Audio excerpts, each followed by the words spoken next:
Le but de cette vidéo, c'est l'utilisation d'un banc azote et surtout de la vis natto sur des éléments d'entretien courant sur des éléments oligo-pneumatiques. L'utilisation de la vis natto n'est pas complexe, mais nécessite une procédure rigoureuse. L'élément numéro 1, la vanne de contrôle, et un manomètre adapté à la pression désirée.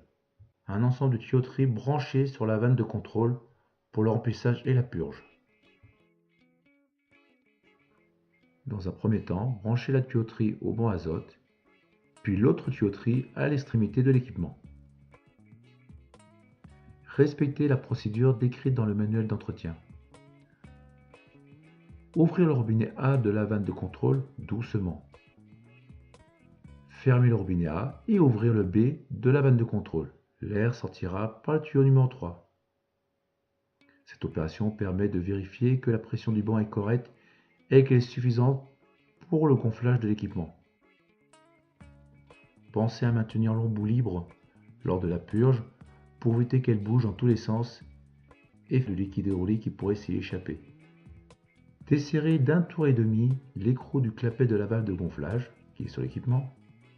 Attention, un desserrage excessif entraînera une détérioration de la valve. Il y aura affichage de la pression de l'équipement sur le manomètre.